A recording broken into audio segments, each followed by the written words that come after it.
Because the Pope was like, these people that are coming to your country escaping persecution, you should be nice to them because they're scared and they're desperate. Right.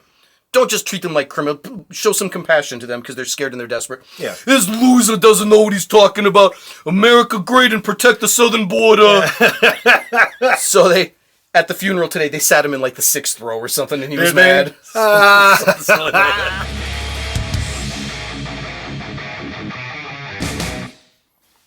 Psalms 137, not making this up. Happy is the one who seizes your infants and dashes them against the rocks. Happy day. Welcome to Two Gaming Dudes. What are we doing? All right, so as we speak, at the time of recording right now, the Pope is lying in repose in the Vatican.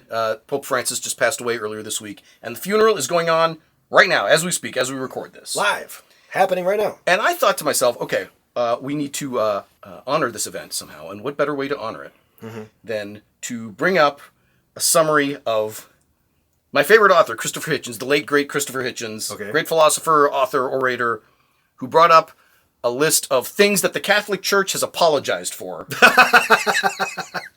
Okay. And then brought up a few things that they still need to apologize for. As he put it, years from now, they're going to be apologizing for the things they're doing right now. Wow. This is your Catholic Church, ladies and gentlemen. This is, by the way, what I want my eulogy to be like. Got it. Right? So, Chuck, I prepared some words for the bullshit he's done in his life. Well, so this all started because in the Jubilee year of 2000. Okay. You know what a Jubilee year is? I do not. I just assumed it's a Y2K thing. No. In the Old Testament, Jubilee year was a period of time, and every Jubilee year you were supposed to release your slaves. You're supposed to let your slaves go free. Okay. Which is great when the average life expectancy of a human was 50 years. Thanks. Of course. Awesome. All right. 2000 was a Jubilee year. Okay. And so the Pope had to give a series of apologies to summarize the church being 2,000 years old. Right. We've done some bad things, and the Bishop Piero Marini, who was the Vatican spokesman, came in front of a crowd. It was March 2000, you can look it up, and gave a series of heartfelt apologies that he said the church must be summary in acknowledging some of the things we've done in the past. Right. And thankfully, I only have to do this every 50 years or so let's get into it, shall we? It's odd, because a few years before that, Pope John Paul, we've only known 3 popes in our lifetime. I can't believe this. There was a guy before him, but we were children. Pope John Paul, who was a rational, sane guy, right, who was trying to be a good man. Ratzinger, who was literally Hitler Nazi Youth Brigade when he was a kid. Yep. And Francis, who just died. Okay. Who actually was a real, proper, empathetic, loving, caring. Yeah. Really went out for the poor. Come on, if we're going to claim to be followers of Christ, we have to behave very differently. He was a very sincere guy. I really hope they continue down that route. Yeah, let's not do this. Don't again. go back. You have to go back. Don't go back to the medieval shit. So in 2000, the Vatican apologizes for the Crusades, mostly the Fourth Crusade. Sorry about that. Where knights from Europe were sent to recapture the Holy Lands from the Muslims who had taken over the Middle East, and on the way there, kill any Jews you come across. So, I'm just trying to imagine how this works. You just get in front of these people. So about the Crusades, like the 4th one, that's my bad. Sorry. Let's move on now. Moving on. And on your way there, stop in Constantinople, who is the Catholic Church's main rival, Byzantine Christianity versus Roman Christianity, and kill everyone there as well. And take whatever money and loot the place, and that's how you pay for this stuff. And then go to the Middle East and kill the Muslims and take the Holy Land back. Okay, finally apologized for that. The Inquisition. Oh, jeez. No, I'll put that clip up. Yep. Nobody expects the Spanish Inquisition. Where people were burned at the stake, tortured in incredibly creative ways. Some of the ways, I mean, wow. You've seen medieval torture devices, right? Yeah, and you don't realize how horrific some of these really are. Like, how did you come up with this? All of it fully endorsed and sanctioned by the Vatican, because, they're heretics, so fuck them. Right. Persecution of the Jewish people, of course, has been going on since forever. The injustice towards women, which Hitch is happy to point out, half of humanity. Right? That's a nice admission there. Oh, that was good of him to apologize to the other half of humanity that we've been, trotting upon. Sorry. The rape, murder, torture, and forced conversion of indigenous people in the Americas. Mostly in South America. Mostly in South America. And for that, my bad. We're sorry about that, mostly. Their complacency and complicity in the African slave trade. Perfectly okay, because you're supposed to get your slaves from the heathen lands around you. Perfectly okay. But from what I understand, that is no longer politically correct. So I guess I have to apologize. The persecution of Galileo for saying, guys, the sun doesn't spin around the earth, it's the other way around. Heretic! They were going to torture him to death. Yes. And he brought his telescope to the Vatican, set it up, and said, just look through the telescope, you'll see I'm right. And the Pope and the church said, we don't need to look. We have the book. We know that the earth is... Look through the eyepiece! It's right, just look! I'm not wrong! We don't need to look. Do you recant or shall we torture you to death? All right, I guess I was wrong. Fuck. So they finally, okay, Galileo was right. They finally did that in 1992. And of course, their absolute silence and abhorrent behavior during Hitler's final solution. We'll talk more about that later on. He also goes on to... This must have been a really long speech of apologies. We haven't even gotten to the worst. Oh, no. Charles, we haven't even gotten to the worst of what we've done. I don't know how that's possible, but okay. Some smaller but still significant apologies. I'd like to imagine him actually saying these words, too, like while he's up there. So some smaller, but, I should probably mention these honorable mention apologies, I guess we can call it. Going on my list. Well, that's it, because Hitch, he explains these so perspicuously and with such eloquence, but with almost no poo-poo and pee-pee jokes. And I think that's where we step into. The rape and torture of orphans and children in church-run schools in virtually every fucking country of the world. So, sorry about that one. For this next set of apologies, Bill Hader, everybody. And then... After John Paul died and Ratzinger became Pope, right? Pope Benedict, the Nazi, he came back. Somebody confronted him about, your predecessor, Pope JP. Mind you, the Pope is infallible, unerring. The Pope is the vicar of Christ on earth, so anything he says, it comes directly from God. It's from God, yeah. That's why Protestants hate the Pope. Like, fuck you, one guy is gonna... Okay. Right. Came back and said, somebody confronted him about, what you guys did in South America, the rape and torture and conversions and all that shit. And he said, well, it's true, yes, this was a horrible thing, and the Pope was correct to apologize for it. But it should be noted that beforehand, before we arrived, the natives there, in their hearts, were secretly deep inside waiting for our arrival to convert them. Funny, when I talked to them, they had a different story. I mean, it's odd because it's the equivalent of, yes, I held that woman down and forcefully, violently, sexually abused her as she screamed and fought and begged for mercy. But deep down inside, she fucking wanted it. That's what you just told us. You fucking animal. Wow. Which makes it a little bit less of a sincere... The apology feels a little weaker, does it? And the other excuse that you'll hear Christians talk about, and they did too, it's unfortunate that many Christians chose to do the wrong thing and took it a bad interpretation and used it as a bad... Yeah. Even though anti-Semitism was preached from the pulpit until 1965.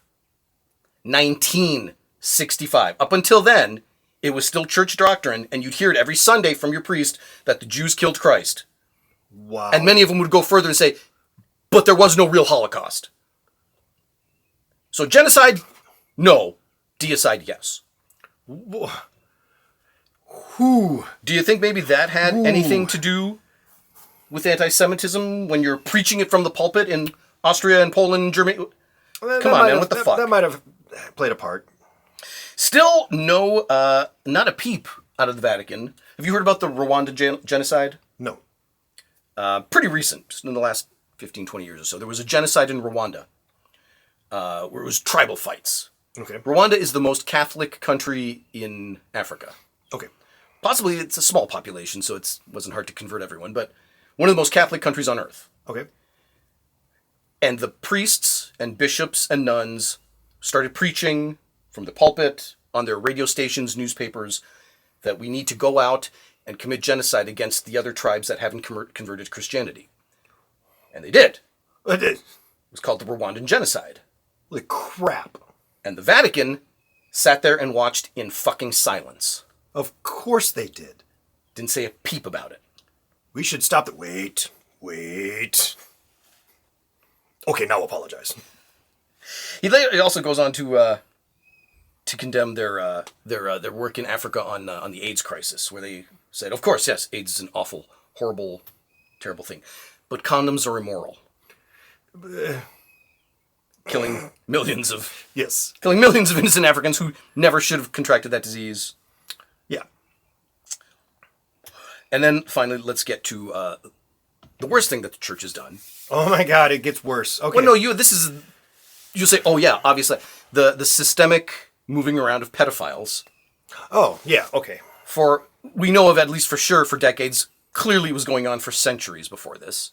The systematic hiding of this fucking crime, the most horrific crime you can commit on an individual basis. Oh yeah. I mean, fucking little children. This is the crime that if you get caught and go to prison, the people in prison are going to destroy you.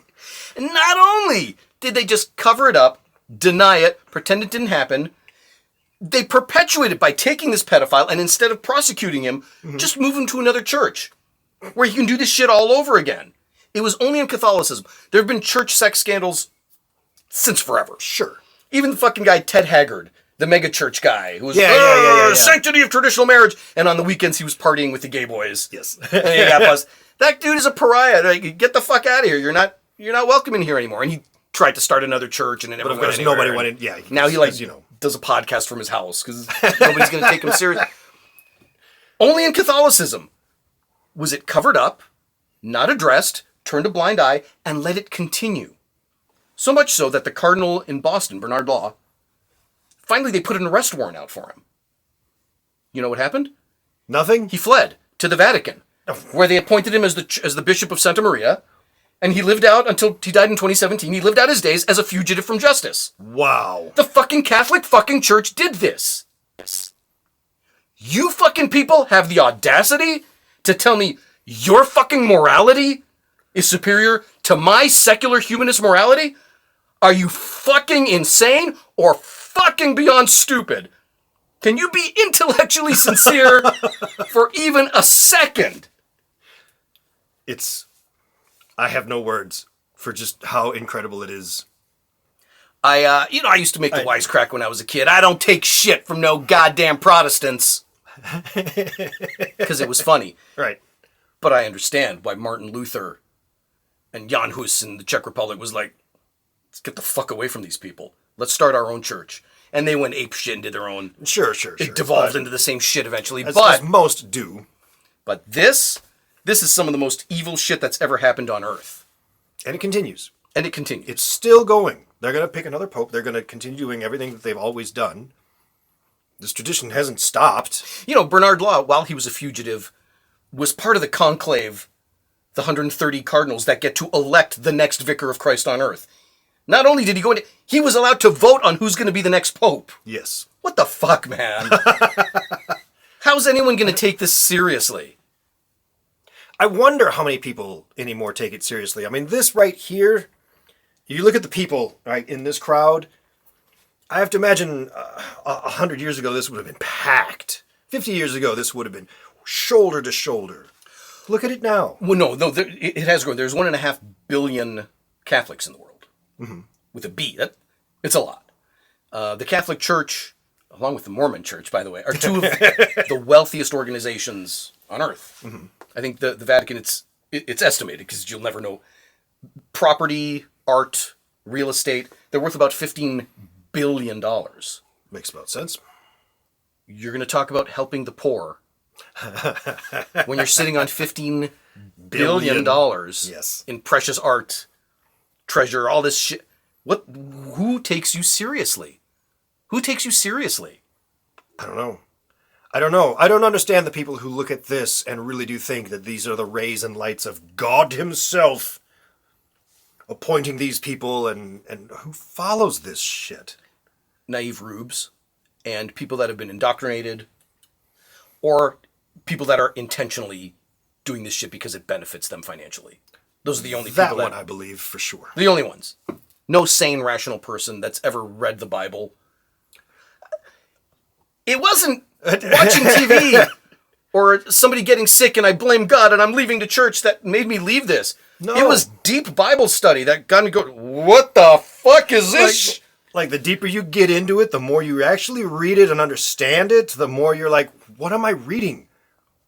Who wrote this shit? It's fucking insanity. There was definitely a moment where I'm in church. My grandmother was a Baptist, so I'm in a Baptist church, and the preacher's preaching, and my grandma's got her hands up and doing her thing, and I'm hearing what he's saying, and I'm looking around all around me going, really? Every single one of you? Where am I right now? And an angel with 6 faces came down, and the tail of a dragon. And you're like, the fucking The lunatics that you see on the street preaching the end is near, and the asteroid will strike the... It's those types of people that wrote these fucking things 2,000 years ago, 3,000 years ago. It's that type of lunatic. You've canonized it as if it's real. Use your critical thinking, man. You are not that stupid. You're not that stupid. You're not as stupid as a God that chooses written language as a way to communicate his most important message. Languages that change or just die out entirely. Yep. 1,000 years ago, if somebody reads a journal and says, in the month of July 2025, half the month, it rained cats and dogs. Cats and dogs were falling from the sky! This is how you choose to communicate an important message? Like, what kind of a stupid God are you worshiping? I don't know. So Francis is gone, and that's sad because as far as popes go, he seemed like a pretty sincere guy that wanted to do good. Mm-hmm. Some popes, as we've discussed here, were not so much. Absolute fucking monsters. So this guy seemed like he actually cared. So maybe I hope that they... Who's going to be the next one? How much power does he really have? I don't know. I don't know either. I don't know what the next step I'm really is. curious. And how much influence is Trump going to have over all this? Zero. Zero. In fact, because he one time he called the Pope some kind of delusional nut job or some wacky bad guy. He made some wisecrack. Because the Pope was like, these people that are coming to your country, escaping persecution, you should be nice to them because they're scared and they're desperate. Right. Don't just treat them like criminals. Show some compassion to them because they're scared and they're desperate. Yeah. This loser doesn't know what he's talking about. America great and protect the southern border. So at the funeral today, they sat him in like the 6th row or something and he was mad. That's all right. There's always been an unusual relationship in the United States between American politics and the Pope and Catholicism. Like, the first Catholic president was Kennedy. Oh. It took until Kennedy to get a Catholic in there. Mm-hmm. Because he's going to take orders from the Pope. And the Pope is a fucking lunatic. Right, so there was always this, the Catholics, they're kind of a nutty cult. Drink this becomes body and wine, and the blood, you're actually drinking the literal... The Catholic sacrament, he goes, yama, yama, and the cracker becomes the literal flesh of Christ, and the wine magically transforms into blood, and you're doing this insane blood ritual sacrifice. It's fucking insane. And Americans, for the most part, are like, I don't think we need this guy. We don't need a Catholic. I don't get me wrong. I believe in some weird, wacky shit, but I draw the line at blood rituals. I mean, evangelicals will all, to a man, tell you, the Catholics, they're a cult. They will, to a T. And it's hard to argue. Which is pretty funny coming from the Mormons when they're like... Another cult, yeah, I know. It's crazy when one cult calls another church a cult, but whatever. Yeah. It's fine. So that's what we're praying to today. Yeah.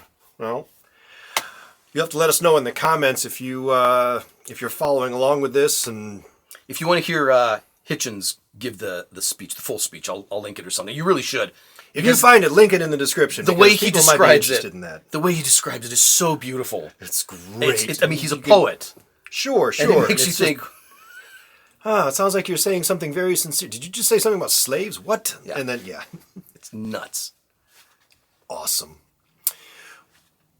You know what to do. Like, share, comment, subscribe. Yeah, do all that shit. And we'll see you in another episode. Yep. Later.